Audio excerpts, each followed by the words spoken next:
A person's life is shaped by the way they think. This is the story of a beggar whose destiny changed simply because his thinking changed. At a busy railway station, there lived a beggar.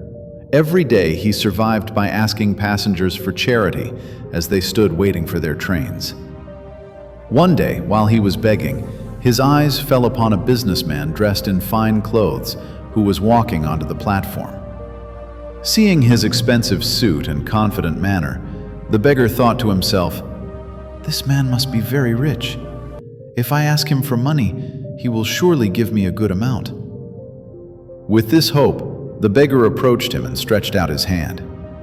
But instead of giving money, the businessman looked at him and asked, "Do you always keep taking from others? Have you ever given anything to anyone?" The beggar was startled.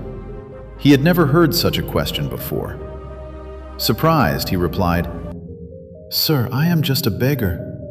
I survive by asking for charity. I have nothing to give to anyone." The businessman smiled slightly and said, "If you believe that you have nothing to give, then you also have no right to ask. I am a businessman, and I believe in exchange. If you can give me something, then I can give you something in return. But if you have nothing to give, then I cannot give you anything either." Saying this, the businessman boarded his train and left. The beggar stood there, stunned. Again and again, the businessman's words echoed in his mind. "I have been begging for so long, but no one has ever said this to me before." He wasn't rude, he had spoken the truth. If I cannot give anything in return, why should people give me anything? For the first time, the beggar realized that perhaps this was the reason people never gave him much money, because he gave them nothing in return. That night, he stayed awake, lost in deep thought. "But what can I give? I am only a beggar. I have nothing at all." Yet the businessman's words kept echoing in his mind. If you want to receive, you must first give. 2 days passed. The beggar did not ask anyone for money. He was completely absorbed in thinking.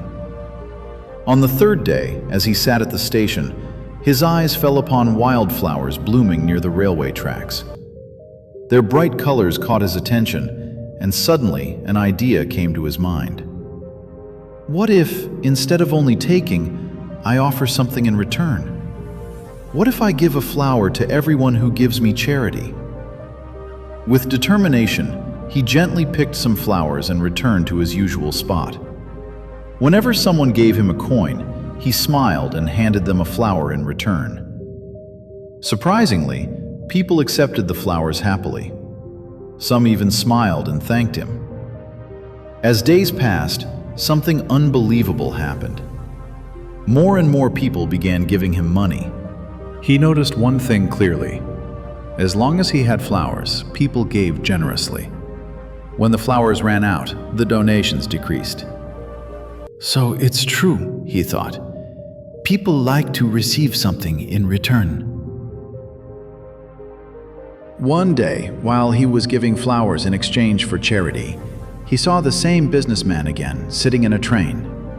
Filled with excitement, he approached him and said, "Sir, today I have something to give you. If you give me money, I will give you flowers in return." The businessman smiled, gave him some money, and accepted a few flowers. He said, "You have truly understood the value of exchange. Today, you are no longer just a beggar. You have become a businessman." The train arrived at the next station, and the businessman got off. The beggar stood there, watching him leave.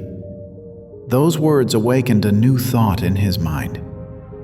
Am I really a businessman now? For a long time, he reflected on this. Then, suddenly, realization struck him. I now know the secret of success. I am not just a beggar. I am a businessman. People are not giving me money out of pity.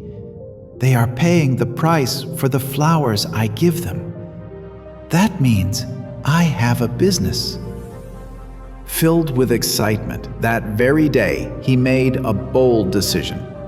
He left the railway station and never returned as a beggar again.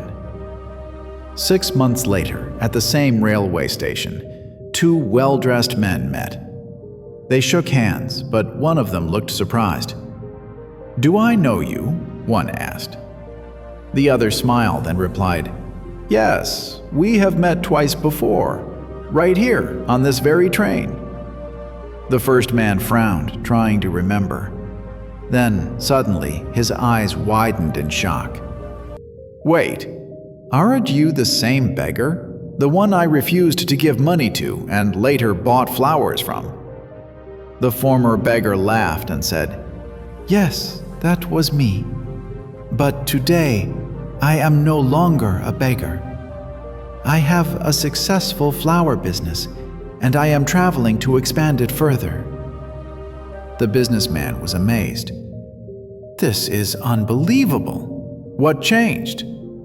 The flower seller smiled and said, "You taught me the greatest truth of life. We only receive when we first give. That day, I realized I was never truly a beggar. I was a businessman from the very beginning. I just needed to see myself that way." They shook hands again, this time as equals. Then they boarded their respective trains, heading toward their own futures. Life becomes what we believe ourselves to be. If you see yourself as small, you will remain small. But if you recognize your inner potential, you can achieve greatness. So, do not limit yourself. See yourself as strong, capable, and successful. Because when your thoughts change, your future changes as well. If you liked this story, like the video, share in the comments what you learned, and share it to inspire others. We'll meet again in the next story.